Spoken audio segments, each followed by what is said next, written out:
Peter and Wendy, written by J.M. Barrie. Chapter 1. Peter Breaks Through. All children, except one, grow up. They soon know that they will grow up, and the way Wendy knew was this. One day, when she was 2 years old, she was playing in a garden, and she plucked another flower and ran with it to her mother. I suppose she must have looked rather delightful, for Mrs. Darling put her hand to her heart and cried, "Oh, why can't she remain like this forever?" This was all that passed between them on the subject, but henceforth Wendy knew that she must grow up. You always know after you are 2. 2 is the beginning of the end. Of course they lived at 14, and until Wendy came, her mother was the chief one. She was a lovely lady with a romantic mind and such a sweet, mocking mouth. Her romantic mind was like the tiny boxes, one within the other, that come from the puzzling East. However many you discover, there is always one more, and her sweet mocking mouth had one kiss on it that Wendy could never get, though there it was, perfectly conspicuous in the right-hand corner. The way Mr. Darling won her was this. The many gentlemen who had been boys when she was a girl discovered simultaneously that they loved her, and they all ran to her house to propose to her except Mr. Darling, who took a cab and nipped him first. And so he got her. He got all of her, except the innermost box and the kiss. He never knew about the box, and in time he gave up trying for the kiss. Wendy thought Napoleon could have got it, but I can picture him trying and then going off in a passion, slamming the door. Mr. Darling used to boast to Wendy that her mother not only loved him, but respected him. He was one of those deep ones who knew about stocks and shares. Of course, no one really knows, but he quite seemed to know, and he often said stocks were up and shares were down in a way that would have made any woman respect him. Mrs. Darling was married in white, and at first she kept the books perfectly, almost gleefully, as if it were a game. Not so much as a Brussels sprout was missing, but by and by whole cauliflowers dropped out, and instead of them there were pictures of babies without faces. She drew them when she should have been totting up. They were Mrs. Darling's guesses. Wendy came first, then John, then Michael. For a week or two after Wendy came, it was doubtful whether they would be able to keep her, as she was another mouth to feed. Mr. Darling was frightfully proud of her, but he was very honourable, and he sat on the edge of Mrs. Darling's bed, holding her hand and calculating expenses, while she looked at him imploringly. She wanted to risk it, come what might, but that was not his way. His way was with a pencil and a piece of paper, and if she confused him with suggestions, he had to begin at the beginning again. "Now don't interrupt," he would beg of her. "I have £1.17 here and 2 and 6 at the office. I can cut off my coffee at the office, say 10 shillings, making 2, 9 and 6. With your 18 and 3 makes 3, 9, 7. With 5 naught in my checkbook makes 8, 9, 7. Who's that moving? 8, 9, 7, dot and carry 7. Don't speak! My own, and the pound you lent to that man who came to the door. Quiet! Child, dot and carry child. There, you've done it! Did I say 997? Yes, I said 997. The question is, can we try it for a year on 997? Of course we can, George, she cried. But she was prejudiced in Wendy's favour, and he was really the grander character of the two. Remember mumps, he warned her almost threateningly, and off he went again, Mumps £1, that is what I have put down, but I dare say it will be more like 30 shillings. Don't speak. Measles 1.5, German measles half a guinea. Makes 2.15 6. Don't waggle your finger. Whooping cough, say 15 shillings. And so on it went, and it added up differently each time. But at last Wendy just got through, with mumps reduced to 12.6 and the two kinds of measles treated as one. There was the same excitement over John, and Michael had an even narrower squeak, but both were kept, and soon you might have seen the three of them going in a row to Miss Folsom's kindergarten school, accompanied by their nurse. Mrs. Darling loved to have everything just so, and Mr. Darling had a passion for being exactly like his neighbours, so of course they had a nurse. As they were poor, owing to the amount of milk the children drank, this nurse was a prim Newfoundland dog called Nana, who had belonged to no one in particular until the Darlings engaged her. She had always thought children important, however, and the Darlings had become acquainted with her in Kensington Gardens, where she spent most of her spare time peeping into perambulators, and was much hated by careless nursemaids, whom she followed to their homes and complained of to their mistresses. She proved to be quite a treasure of a nurse.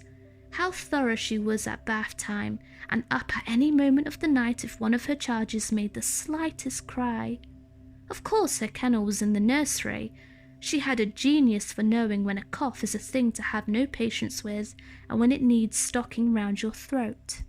She believed to her last day in old-fashioned remedies like rhubarb leaf, and made sounds of contempt over all this newfangled talk about germs and so on. It was a lesson in propriety to see her escorting the children to school, walking sedately by their side when they were well behaved, and butting them back into line if they strayed. On John's footer days, she never once forgot his sweater, and she usually carried an umbrella in her mouth in case of rain. There is a room in the basement of Miss Folsom's school where the nurses wait. They sat on forms, while Nana lay on the floor, but that was the only difference. They affected to ignore her as of an inferior social status to themselves, and she despised their light talk. She resented visits to the nursery from Mrs. Darling's friends, but if they did come, she first whipped off Michael's pinafore and put him into the one with blue braiding, and smoothed out Wendy and made a dash at John's hair.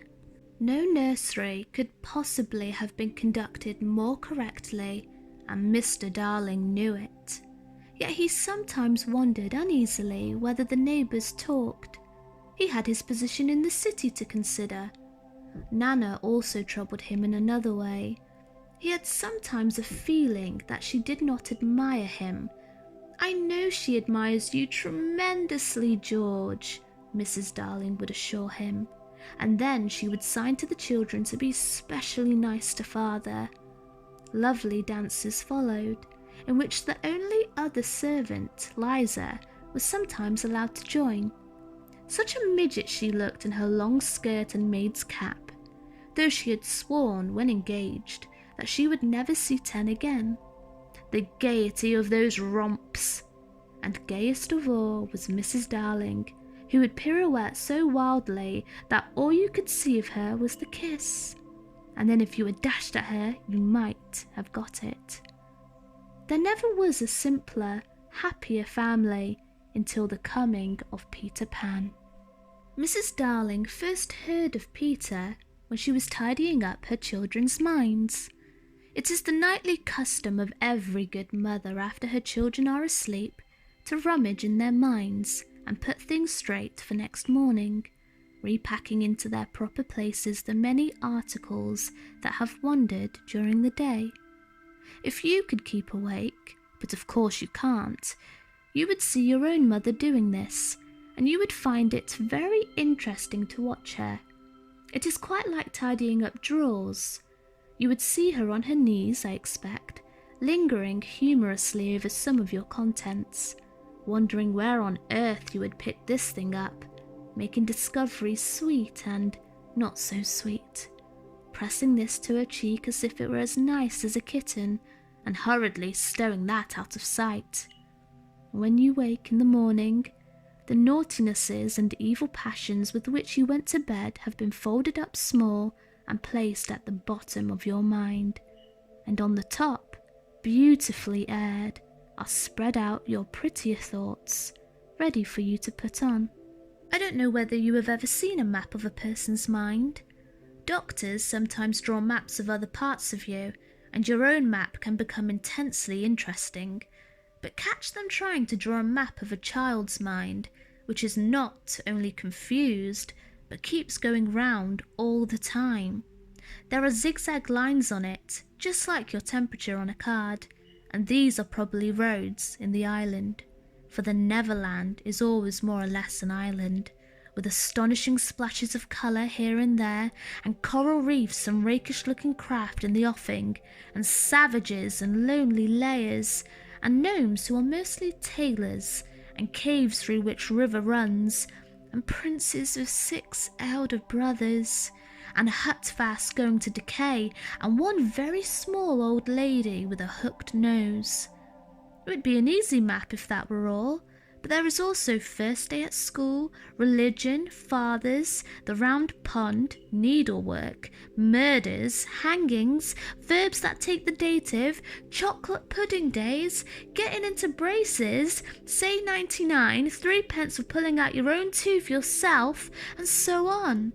And either these are part of the island or they are another map showing through, and it is all rather confusing, especially as nothing will stand still. Of course the Neverlands vary a good deal. John's, for instance, had a lagoon with flamingos flying over it, at which John was shooting, while Michael, who was very small, had a flamingo with lagoons flying over it.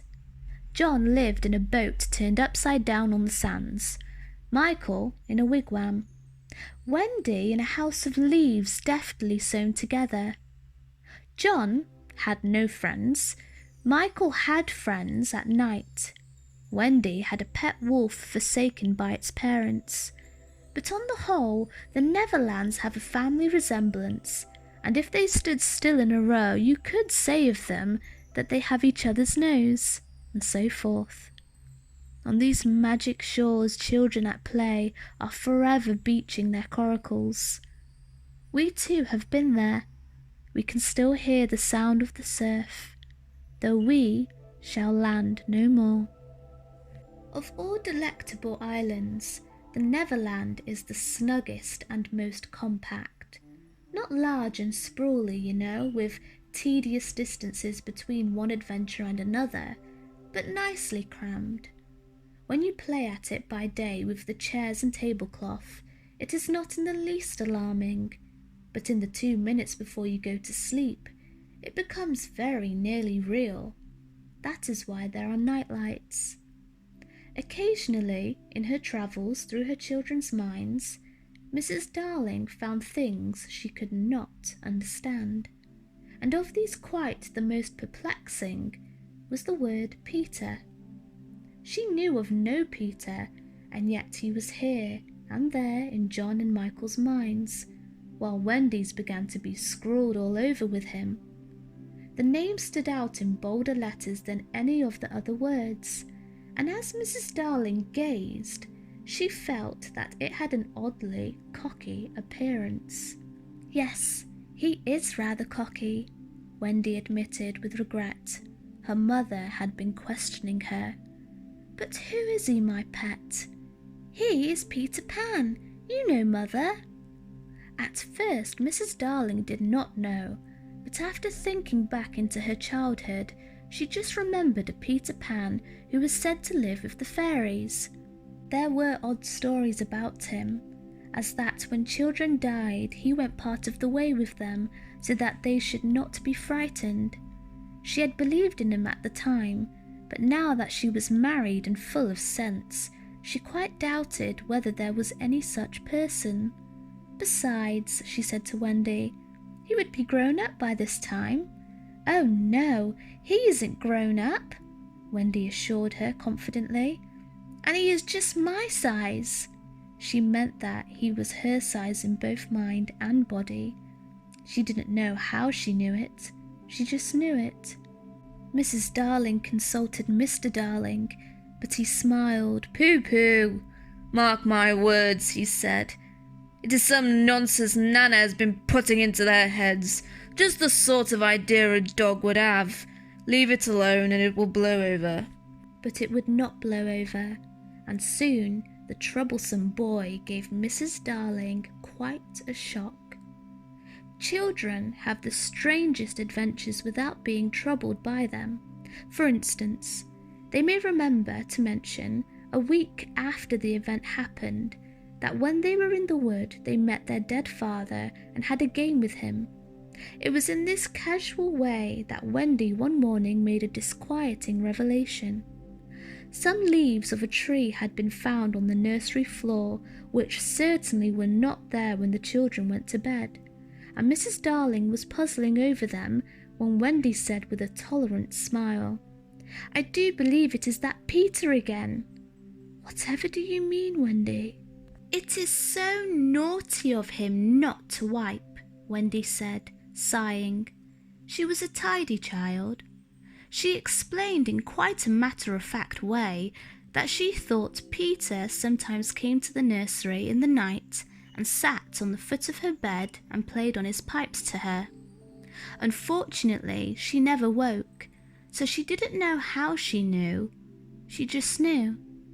"What nonsense you talk, Precious. No one can get into the house without knocking." "I think he comes in by the window," she said. "My love, it is 3 floors up. Were not leaves at the foot of the window, Mother?" It was quite true. The leaves had been found very near the window. Mrs. Darling did not know what to think, for it all seemed so natural to Wendy that you could not dismiss it by saying that she had been dreaming. "My child," the mother cried, "why did you not tell me of this before?" "I forgot," said Wendy lightly. She was in a hurry to get her breakfast. "Oh, surely you must have been dreaming." But, on the other hand, there were the leaves. Mrs. Darling examined them carefully. They were skeleton leaves, but she was sure they did not come from any tree that grew in England. She crawled about the floor, peering at it with a candle for marks of a strange foot. She rattled the poker up the chimney and tapped the walls. She let down a tape from the window to the pavement, and it was a sheer drop of 30 feet without so much as a spout to climb up by. Certainly Wendy had been dreaming, but Wendy had not been dreaming, as the very next night showed, the night on which the extraordinary adventures of these children may be said to have begun. On the night we speak of, all the children were once more in bed. It happened to be Nana's evening off, and Mrs. Darling had bathed them and sung to them till one by one they had let go of her hand and slid away into the land of sleep. All were looking so safe and cosy that she smiled at her fears now and sat down tranquilly by the fire to sew. It was something for Michael, who on his birthday was getting into shirts. The fire was warm, however, and the nursery dimly lit by 3 night lights, and presently the sewing lay on Mrs. Darling's lap. Then her head nodded oh so gracefully. She was asleep. Look at the 4 of them, Wendy and Michael over there, John here, and Mrs. Darling by the fire. There should have been a 4th night light. While she slept, she had a dream. She dreamt that the Neverland had come too near and that a strange boy had broken through from it. He did not alarm her, for she thought she had seen him before in the faces of many women who have no children. Perhaps he is to be found in the faces of some mothers also. But in her dream, he had rent the film that obscures the Neverland, and she saw Wendy and John and Michael peeping through the gap. The dream by itself would have been a trifle, but while she was dreaming, the window of the nursery blew open and a boy did drop on the floor. He was accompanied by a strange light, no bigger than your fist, which darted about the room like a living thing, and I think it must have been this light that wakened Mrs. Darling. She started up with a cry and saw the boy, and somehow she knew at once that he was Peter Pan. If you or I or Wendy had been there, we should have seen that he was very like Mrs. Darling's kiss. He was a lovely boy, clad in skeleton leaves and the juices that ooze out of trees. But the most entrancing thing about him was that he had all of his first teeth. When he saw she was a grown-up, he gnashed the little pearls at her